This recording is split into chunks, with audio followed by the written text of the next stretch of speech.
Subscription کے button کو دبائیے اور ساتھ بیل آئیکن پر کلک کیجیے تاکہ آپ کو تمام ویڈیو فوراً مل سکیں۔ اس ویڈیو پسند آنے کی صورت میں اسے لائک، کمنٹ اور شیئر کرنا مت بھولیں۔ عیسائیوں اور یہودیوں نے عبداللہ اور میمون کو زر و جواہرات اور اپنی دلکش بیٹیوں کے ذریعے اپنا غلام بنا لیا اور ان کے ہاتھوں کرامتی فرقے کی بنیاد رکھوائی اور اسے سچا اسلام کہا۔ بظاہر مذہب پر حملہ نہ کیا، مذہب کے اصولوں میں رد و بدل کر کے کہا گیا کہ اصل اصول یہ تھے جنہیں دوسرے فرقے بدلتے رہے تھے۔ اس فرقے نے مسلمان عورتوں کو بے حجابی کی اجازت دی اور مردوں سے کہا کہ کوئی بھی حرکت گناہ نہیں ہے، جہنم اور جنت عالموں کے ذہن کی تخلیق ہے، انسان کا حق ہے کہ وہ اسی دنیا کو اپنے لیے جنت بنا لے۔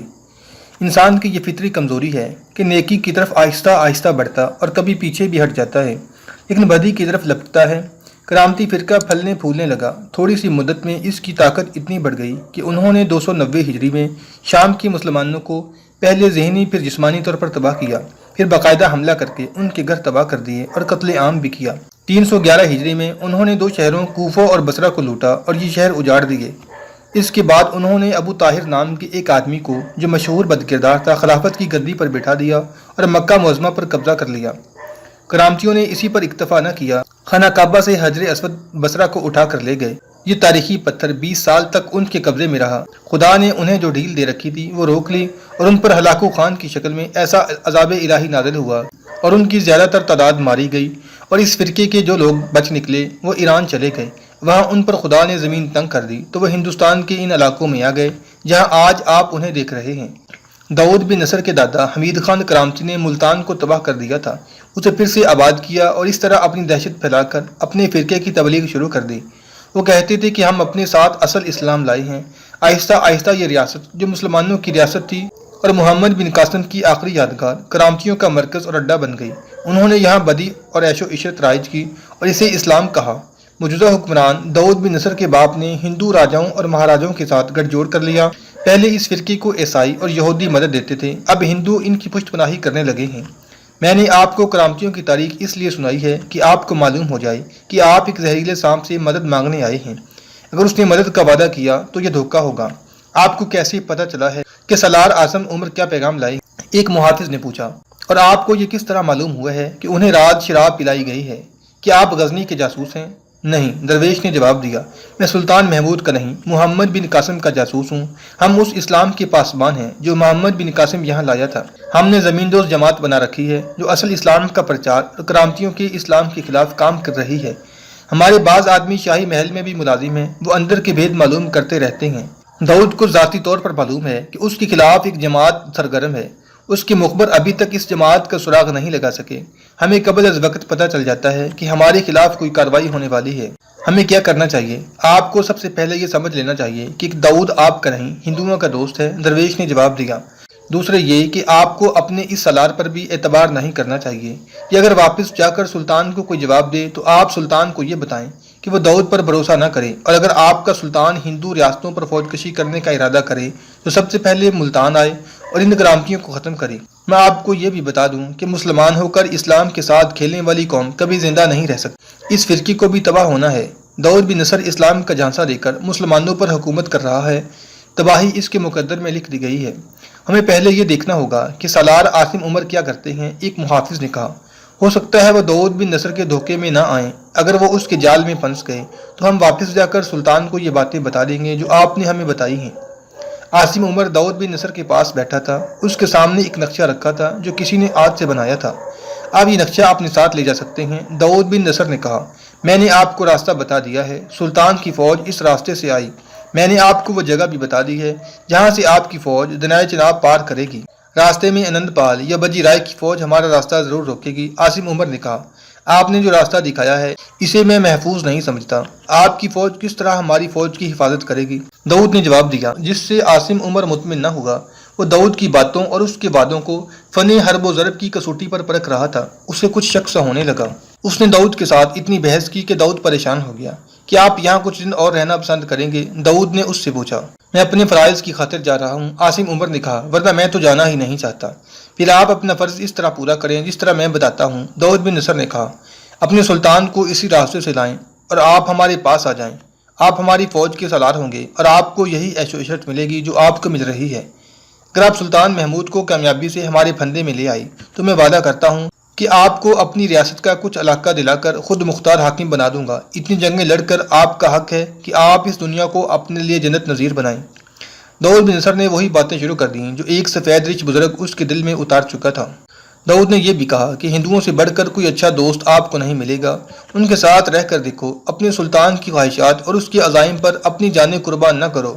کل صبح روانہ ہو جاؤ اور سلطان سے کہو کہ داؤد بن نصر آپ کی راہ دیکھ رہا ہے۔ اسی شام کا ذکر ہے، عاصم عمر اپنے کمرے میں تھا۔ اس نے اپنے چاروں محافظوں کو بلا رکھا تھا۔ وہ ان سے کہہ رہا تھا کہ کل صبح واپسی ہو۔ انہیں روانگی کے احکام دے کر اس نے محافظوں کو فارغ کر دیا۔ چاروں محل کی ایک غلام گردش سے گزر رہے تھے کہ انہیں اپنے پیچھے کسی کے قدموں کی آہٹ سنائی دی۔ چاروں نے پیچھے دیکھا، ایک عورت آ رہی تھی۔ اس نے ان کے قریب سے گزرتے دھیمی آواز میں کہا، تم میں سے ایک اسی وقت اس عالم کے پاس چلا جائے جس نے چاروں کو اپنے گھر میں بٹھایا تھا۔ یہ کہہ کر وہ آگے نکل گئی۔ ان میں سے ایک محافظ محل میں سے نکل گیا اور درویش کے دروازے پر جا دستک دی۔ درویش نے دروازہ کھولا اور محافظ کو اندر لے گیا۔ عاصم عمر کرامتیوں کے خوبصورت پھندے میں آ گیا ہے۔ درویش نے کہا، اس نے داؤد کے ساتھ سودا طے کر لیا ہے، نقشہ اس کے پاس ہے، آپ لوگ کل صبح روانہ ہو رہے ہیں۔ عاصم عمر یہ نقشہ سلطان محمود کو دکھائے گا اور اس پر اسے ایک راستہ دکھائے گا۔ تم سلطان سے کہنا کہ وہ اس راستے سے نہ آئے۔ اسے یہ کہنا کہ جنہیں آپ اپنا مسلمان بھائی سمجھتے ہیں وہ ہندوؤں سے زیادہ خطرناک ہیں۔ جاؤ، زیادہ دیر یہاں نہ رکو۔ وہ کون تھی جس نے ہمیں پیغام دیا تھا کہ ہم میں سے کوئی آپ سے ملے؟ محافظ نے پوچھا۔ وہ ایک مظلوم عورت ہے، درویش نے جواب دیا۔ آپ نے اس کی خوبصورتی دیکھی ہوگی۔ اس کے ماں باپ نے منہ مانگی رقم اور کچھ زمین لے کر اس کی شادی ایک بڑے ہی امیر آدمی کے ساتھ کر دی تھی۔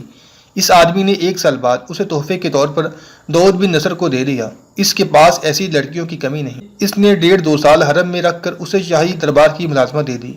یہ میری بیٹی کی سہیلی تھی، کبھی کبھی گھر آیا کرتی تھی اور میری بیٹی سے بھی ملتی ہے۔ پہلے بہت روتی تھی۔ میرے کہنے پر میری بیٹی نے اسے کہا کہ وہ اس خوبصورت جہنم میں رہ کر اسلام کے لیے بہت کچھ کر سکتی ہے، چنانچہ وہ مجھے محل کے اندر کی خبریں دیتی رہتی ہے۔ آج جب داؤد بن نصر آپ کے سالار عاصم عمر کو اپنے پھندے میں پھانس کر اسے بتا رہا تھا کہ وہ سلطان محمود کو فلاں راستے سے لائے، اس وقت یہ عورت ان دونوں کو شراب اور شربت پیش کر رہی تھی۔ اس نے دونوں کی باتیں سنی۔ اسے جو ہی وہاں سے چھٹی ملی وہ میرے گھر آ گئی اور ساری بات سنا گئی۔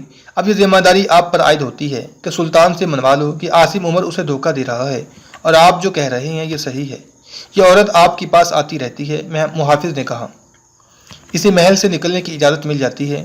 آپ نے کبھی یہ نہیں سوچا کہ اسے آپ کہیں غائب کر دیں؟ کوئی مسلمان اسے ساتھ لے کر کہیں اور چلا جائے اور اس کے ساتھ شادی کر لے؟ کئی بار سوچا ہے، درویش نے جواب دیا، لیکن ایسا مسلمان نہیں ملتا جو اسے لے کر کہیں چلا جائے۔ آج اس نے مجھے کہا تھا کہ اگر آپ لوگ پسند کریں اور ہمت کریں تو اسے اپنے ساتھ غزنی لے جائیں۔ اگر اس کے ساتھ کسی نے شادی نہ کی تو وہ باقی عمر کسی مزار پر گزار دے گی یا کسی عالم یا ولی کی خدمت کرے گی۔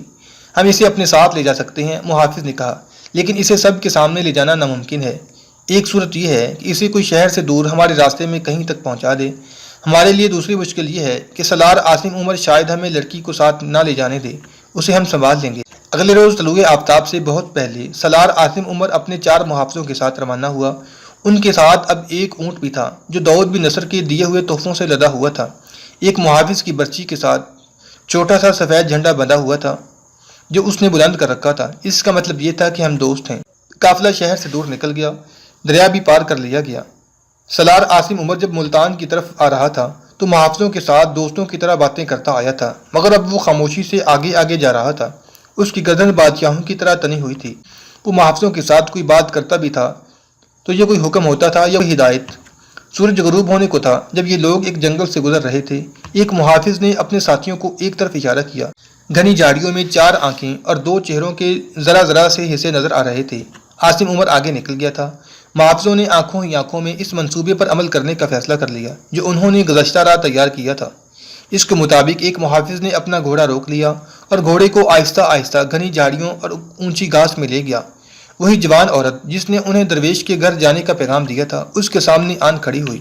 اس کے ساتھ ایک آدمی بھی تھا۔ اس نے عورت اس محافظ کے حوالے کی اور خاموشی سے چلا گیا۔ محافظ عورت کو ساتھ لیے وہیں چھپ کر بیٹھ گیا اور وہ دونوں سوائے مسکرانے کے ایک دوسرے کی زبان نہیں سمجھتے تھے۔ عورت اسے اشاروں کی زبان میں کہہ رہی تھی کہ چلیں، مگر محافظ اسے بیٹھ اور چھپے رہنے کا اشارہ کر رہا تھا۔ سورج غروب ہو گیا۔ عاصم عمر نے پڑاؤ کا حکم دیا۔ ایک محافظ غائب تھا۔ اس نے دوسروں سے پوچھا تو تینوں محافظ حیران بھی ہوئے اور خوشیانے بھی۔ انہوں نے بتایا کہ وہ پیچھے پیچھے آ رہا تھا اور اب انہیں پتہ چلا ہے کہ وہ ہمارے ساتھ نہیں ہے۔ عاصم عمر آگ بگولا ہو گیا۔ وہ تینوں پر خوب برسا۔ وہ واپس ملتان چلا گیا ہے، ایک محافظ نے کہا۔ اس نے ہمیں کہا تھا کہ ملتان اسے اتنا پسند آیا ہے کہ وہ یہاں سے جانا نہیں چاہتا۔ ہم اسے مذاق سمجھتے رہے، وہ کسی بازاری رقاصہ کو دل دے بیٹھا ہے۔ دوسرے نے کہا اسے تلاش کرنا بیکار ہے۔ عاصم عمر نے بہت سوچا اور بولا ہاں، تلاش اور توقع بیکار ہے، بہتر یہی ہے کہ اسے ذلیل و خوار ہونے کے لیے وہیں جانے دیا جائے جہاں وہ گیا ہے۔ اس نے ایک اتنے اہم محافظ کی گمشدگی کو ذہن سے اتار دیا۔ اس کی وجہ یہ تھی کہ اس کا اپنا ذہن ملتان میں داؤد بن نصر کے محل میں ہی رہ گیا تھا۔ وہ جسمانی طور پر وہاں سے آ گیا تھا، ذہنی طور پر وہ وہیں تھا۔ ایک محافظ تو معمولی سا آدمی تھا، اس کی نظروں میں سلطان محمود کی بھی کوئی اہمیت نہیں رہی تھی۔ یہ تو اس کے وہم و گمان میں بھی نہیں آ سکتا تھا کہ وہ جب اپنے 3 محافظوں کے ساتھ سویا ہوا ہوگا، اس کا گمشدہ محافظ ایک عورت کے ساتھ دور آگے جا چکا ہوگا۔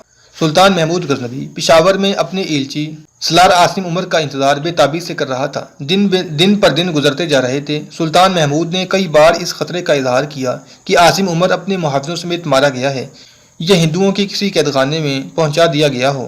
اس نے اپنے سالاروں سے کہہ دیا تھا کہ عاصم عمر اور اس کے محافظوں کو ہندوؤں نے قید میں ڈالا تو وہ ان کی ریاستوں کی اینٹ سے اینٹ بجا دے گا اور وہاں اسی ہندو کو زندہ رہنے کا حق دے گا جو اسلام قبول کرے گا۔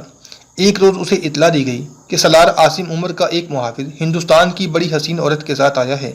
سفر، بھوک پیاس، شب بیداری اور گرد سے اس کی حالت بہت بری ہے، انہیں فوراً اندر بھیجو۔ سلطان محمود نے گھبرا کر کہا کوئی حادثہ ہو گیا ہے۔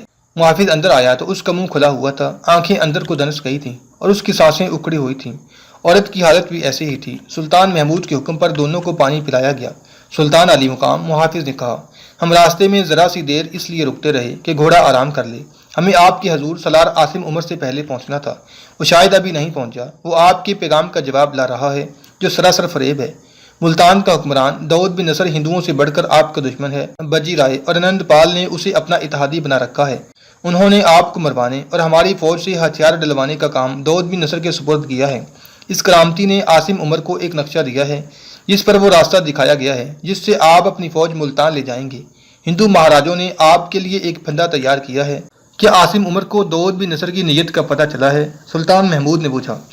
عاصم عمر اپنا ایمان فروخت کر کے آ رہا ہے۔ محافظ نے سلطان محمود کو بتایا کہ عاصم عمر پر کیسے طلسم طاری کیے گئے ہیں اور وہ اب ہمارا سالار نہیں، داؤد بن نصر کا اعلی کار بن گیا ہے۔ اس نے کہا وہ اس فریب میں برابر کا شریک ہے جو آپ کو دیا جائے گا۔ محافظ نے اس عورت کے متعلق سلطان محمود کو بتایا کہ اسے کس طرح محل میں پہنچا دیا گیا تھا اور اس نے اپنی روح کو مطمئن کرنے کا کیا ذریعہ اختیار کر لیا تھا۔ ایک ترجمان کے ذریعے عورت نے سلطان محمود کو تفصیل سے بتایا کہ داؤد بن نصر کے محل میں کیا ہوتا ہے، وہاں کیسا مذہب رائج ہے اور عاصم عمر کو کس طرح جال میں پھانسا گیا ہے۔ اس نے داؤد اور عاصم عمر کی پوری گفتگو سنی جو اس نے اپنے کانوں سے سنی تھی۔ اس عورت کو زنانہ میں بھیج دیا جائے، سلطان محمود نے کہا، اور اس محافظ کو ہمارے مہمان خانے میں رکھا جائے۔ جب عاصم عمر آئے تو اسے پتہ نہ چلنے دیا جائے کہ یہ دونوں اس سے پہلے آ گئے ہیں۔ عاصم عمر 5-6 روز بعد آ گیا اور سیدھا سلطان محمود کے پاس گیا۔ اس نے سلطان کو بتایا کہ داؤد بن نصر نے بیش قیمت تحفے بھیجے ہیں اور کہا ہے کہ وہ سلطان کے انتظار میں بےتاب ہو رہا ہے۔ عاصم عمر نے نقشہ سلطان محمود کے آگے رکھ کر بتایا کہ داؤد بن نصر نے ہماری فوج کے لیے یہ راستہ بنایا ہے، اس کی فوج اس رستے کے دائیں بائیں کے علاقے میں موجود ہوگی۔ عاصم عمر نے کہا داؤد بن نصر ہمارا مخلص دوست ہے، میں نے اپنی فوج ملتان تک لے جانے کا راستہ دیکھ لیا ہے۔ سلطان محمود نے کہا اب مجھے یہ بتاؤ کہ بجی رائے اور آنند پال کی فوجیں کہاں کہاں ہماری فوج پر شبخون ماریں گی اور گھات کہاں کہاں لگائیں گی۔ عاصم عمر نے حیرت سے سلطان محمود کی طرف دیکھا۔ سلطان محمود نے حکم دیا ان دونوں کو لے آؤ۔ ذرا سی دیر میں عاصم عمر کا چوتھا محافظ ایک عورت کے ساتھ اس کے سامنے کھڑا تھا۔ اس عورت کو پہچانو، سلطان محمود نے عاصم عمر سے کہا، اور یاد کرو کہ جب تم داؤد کے ساتھ اپنے ایمان کا اور میری جان کا سودا طے کر رہے تھے، یہ عورت تم دونوں کو شراب پلا رہی تھی۔ کیا اپنے گناہ کی ہر ایک تفصیل میری زبان سے سننا چاہتے ہو یا اس عورت کی زبانی؟ یہ بہتر نہیں ہوگا کہ اپنی زبان سے اپنے گناہ کا اعتراف کر لو۔ عاصم عمر اٹھ کھڑا ہوا۔ ایمان فروشی اور گناہوں کے اثرات نے اس کے جسم کی طاقت سلب کر لی، اس کا دماغ سوچنے کے قابل نہ رہا۔ اس نے اپنی تلوار نکال لی اور بجلی کسی تیزی سے اس کی نوک اپنے پیٹ پر رکھی، پیشتر اس کے کہ کوئی اس تک پہنچتا۔ اس نے دونوں ہاتھوں سے تلوار اتنے زور سے اپنے پیٹ میں داخل کر دی کہ اس کی نوک پیٹ سے باہر آ گئی۔ اس کی لاش شہر سے باہر پھینک دو، سلطان محمود نے کہا۔ ایمان فروشوں کو گور کفن کا حق نہیں ملنا چاہیے۔ عاصم عمر ابھی تڑپ رہا تھا جب اسے اٹھا کر لے گئے۔ سلطان محمود نے اپنے سپہ سالار کو جو وہاں موجود تھا حکم دیا، فوج کو کوچ کے لیے تیار کرو، ہم ملتان پر حملہ کریں گے، لیکن ہمیں راستے میں کئی مارکے لڑنے پڑیں گے۔ بت پرستوں کے ساتھ ہمیں کرامتیوں کا بھی خاتمہ کرنا ہے۔ عاصم عمر نے اپنی تلوار اپنے پیٹ میں گھوم کر غداری کے گناہ کی سزا پا لی۔ وہ باہر دھوپ میں پڑا تڑپ تڑپ کر مرا۔ کسی کو اجازت نہیں تھی کہ اس کے منہ میں پانی کے 2 قطرے ٹپکا دیتا۔ سلطان محمود نے اس کے پسماندگان پر یہ کرم کیا کہ انہیں لاش اٹھا لے جانے کی اجازت دے دی۔ عاصم عمر سلطان کی فوج کے پرانے اور تجربہ کار سالاروں میں سے تھا، مگر نسوانی حسن، شراب اور تھوڑے سے علاقے کی حکمرانی کے لالچ نے بڑے بڑے مضبوط قلعے سر کرنے والے اور لاکھوں کے لشکر کو دین و ایمان کی درانتی سے کاٹ پھینکنے والے سالار کی اپنی تلوار اس کے اپنے پیٹ میں اتار دی۔ عاصم عمر کا بیٹا قاسم بن عمر اسی فوج میں ایک جیش کا کماندار تھا۔ وہ خوبرو نوجوان تھا، دلیر تھا اور فن حرب و ضرب کی سوجھ بوجھ بھی رکھتا تھا۔ باپ نے اسے بچپن میں ہی سپاہی بنا دیا تھا۔ اسے جب اطلاع دی گئی کہ اپنے باپ کی لاش لے جائے تو اسے ایک صدمہ تو یہ ہوا کہ اس کا باپ جو نامی گرامی سالار تھا مر گیا ہے، اور دوسرا صدمہ یہ ہوا کہ وہ ملتان گیا تھا اور اسے ہندوؤں نے قتل کیا ہے۔ وہ سمجھا شاید اس کی لاش ملتان سے آئی ہے۔ اسے باپ کی موت کا پیغام دینے والا شخص اپنے ساتھ لے گیا۔ قاسم یہ دیکھ کر حیران رہ گیا کہ اس کے باپ کی لاش پیٹھ کے بل خون میں ڈوبی پڑی ہے اور اس کے پیٹ میں تلوار اتری ہوئی تھی۔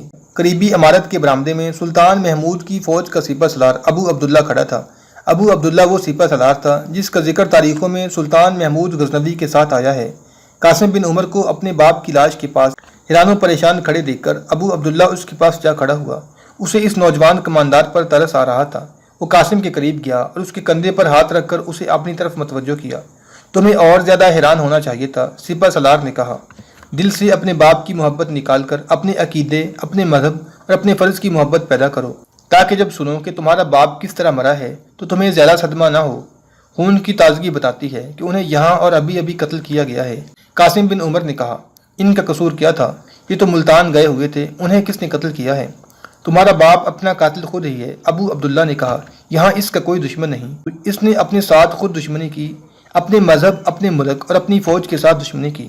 ابو عبداللہ نے اسے پوری تفصیل سے سنایا کہ اس کے باپ کا گناہ کیا تھا۔ قاسم بن عمر توجہ سے سنتا رہا۔ کیا اپنے باپ کے گناہ کی سزا مجھے بھی بھگتنی پڑے گی؟ قاسم نے پوچھا۔ کیا مجھے میرے عہدے سے ہٹا دیا جائے گا؟ سلطان نے ایسا کوئی حکم نہیں دیا، سپہ سالار نے جواب دیا۔ سلطان کے بعد میں ہوں جو تمہارے متعلق کوئی فیصلہ کر سکتا ہوں۔ میں نے تمہارے خلاف کوئی فیصلہ نہیں کیا۔ تم نوجوان ہو، تمہارے سامنے ساری عمر پڑی ہے، تمہیں میرے عہدے تک پہنچنا ہے۔ اپنے باپ کے گناہ کا کفارہ ادا کرو۔ سوچو اور سمجھو کہ گناہ میں کشش کتنی ہوتی ہے۔ دیکھو کہ گناہ میں کتنی قوت ہوتی ہے کہ عاصم عمر جیسے فاتح سالار نے اپنی پوری فوج کو تباہ کرنے اور محمود جیسے سلطان کو شکست دلانے اور ہندوؤں کے ہاتھوں مروانے کا انتظام کر دیا تھا۔ پھر اس سے عبرت حاصل کرو کہ گناہ جب سزا دینے آتا ہے تو عاصم عمر جیسا شیردل سالار بھی اپنے آپ کو ہلا کر لیتا ہے۔ کیا مجھے میرے باپ کے گناہ کا کفارہ ادا کرنے کا موقع دیا جائے گا؟ تمہیں موقع دیا جا رہا ہے، ابو عبداللہ نے جواب دیا۔ لاش کے پیٹ سے تلوار نکالو اور لاش لے جاؤ۔ کیا میں اس عورت سے مل سکتا ہوں جو ملتان سے آئی ہے اور میرے باپ کے گناہوں کی عینی شاہد ہے؟ تم لاش لے جاؤ، سپہ سالار ابو عبداللہ نے کہا۔ میں اس عورت کو تمہارے گھر بھیج دوں گا، وہ تمہاری ماں کو بھی ساری بات سنا دے گی۔ تم محافظ دستے کے اس آدمی سے بھی مل لینا جس کے ساتھ یہ عورت آئی ہے۔ قاسم بن عمر نے اپنے باپ کی لاش کے پیٹ سے تلوار نکالی۔ سپہ سالار نے لاش قاسم کے گھر لے جانے کا انتظام کر دیا۔